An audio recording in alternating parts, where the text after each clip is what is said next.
ఈ రోజు ఆంధ్రప్రదేశ్ కి అత్యంత శుభదినం. కారణం ఏమిటి అంటే అమెరికా వెలుపల అతి పెద్ద డేటా సెంటర్ ని ఏఐ హబ్ ని నిర్మించబోతుంది గూగుల్. 5 ఏళ్లలో $15 బిలియన్ పెట్టుబడి పెడుతున్నట్లు క్లౌడ్ సీఈఓ థామస్ కురియన్ గారు ఢిల్లీలో ఈ రోజు జరిగిన భారత్ ఏఐ శక్తి సదస్సులో ఆయన ప్రకటించారు. ఇప్పటికే గౌరవ ముఖ్యమంత్రి శ్రీ నారా చంద్రబాబు నాయుడు గారు చెప్పారు, ఈ రోజు 11 గంటలకి మనం గూగుల్ తో ఒప్పందం చేసుకోబోతున్నాం, శుభదినం అని. ఈ దెబ్బతో విశాఖ రూపురేఖలు మారతాయి. విశాఖ నుంచి 12 దేశాలతో సబ్సీ కేబుల్ ద్వారా నేరుగా కనెక్టివిటీ ఏర్పరిచి విశాఖను గ్లోబల్ కనెక్టివిటీ హబ్ గా తీర్చిదిద్దనున్నట్లు ఆయన తెలిపారు. ఈ డేటా సెంటర్ ద్వారా జిమిని ఏఐ, రకరకాల గూగుల్ ఏఐ సేవలతో ప్రపంచ స్థాయి ఏఐ నిపుణులు మరియు టెక్ నిపుణులు విశాఖలో పెరిగే అవకాశం ఉందని నిపుణుల అభిప్రాయం. గూగుల్ ఏఐ గిగావాట్ హబ్ తో విశాఖపట్నం రూపురేఖలన్నీ మారిపోతాయి. దాంతో పాటు ఆంధ్రప్రదేశ్ రూపురేఖలు మారతాయి. హైటెక్ సిటీని మించి విశాఖపట్నం ఎదుగుతుంది అంటంలో సందేహమే లేదు. దీంతో రానున్న రోజుల్లో విశాఖలో భారీగా ఉద్యోగ అవకాశాలు పెరుగుతాయి.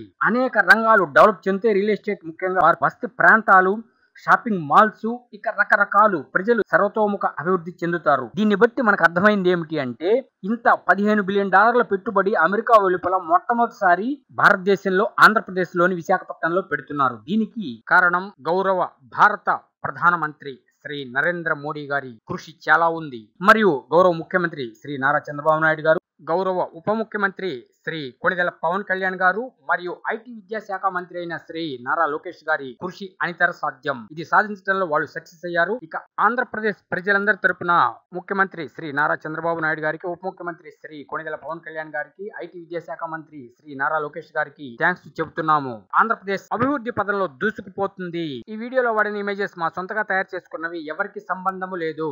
Hi friends, want more technology news? Please subscribe to VKT News YouTube channel.